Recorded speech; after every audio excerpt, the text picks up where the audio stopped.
Welcome to I special. This is Nidhi. Bharat America వాణిజ్య సంబంధాలలో ఇప్పుడు ఈ కామర్స్ ఒక కొత్త చిక్కుముడిలా మారింది.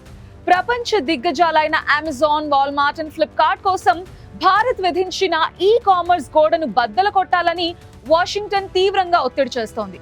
అండ్ భారత్ ఎందుకంత ప్రతిఘటిస్తోంది? అమెరికా పట్టుదలకు అసలు కారణం ఏంటి? దీని వెనుక ఉన్న ట్రేడ్ ప్రెషర్ కథ ఏంటో ఇప్పుడు చూద్దాం.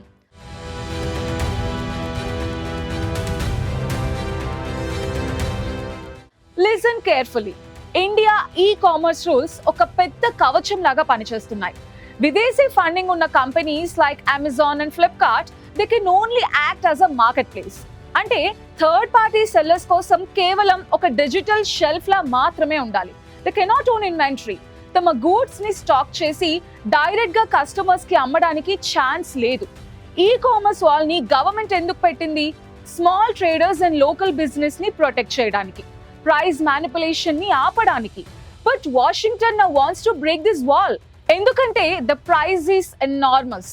India world second largest online market. Digital economy 2030 నాటికి ఏకంగా $800 బిలియన్. ఈ కామర్స్ సెగ్మెంట్ అలోన్ $325 బిలియన్. గ్లోబల్ జైంట్స్ ఈ డోర్ ని వదులుకోరు. అందుకే they are pressing for a level playing field. ఈ ప్రెషర్ కేవలం షాపింగ్ కోసం కాదు, ఇదొక trade pressure wrapped inside digital diplomacy. But local traders దీనిని గట్టిగా అపోజ్ చేస్తున్నారు.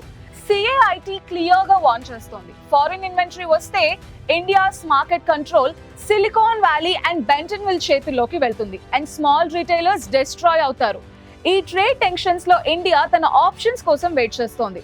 డొమెస్టిక్ వాల్ ని బ్రేక్ చేయకుండా కేవలం ఓవర్సీస్ బయర్స్ కి ఎక్స్పోర్ట్స్ ని పెంచే ఒక పైలట్ ప్రాజెక్ట్ ని ఎక్స్ప్లోర్ చేస్తున్నట్టు తెలుస్తోంది. ఇది అమెరికా భారత్ మధ్య నడుస్తున్న డిజిటల్ దౌత్యం వెనుకున్న అంతర్గత కథనం.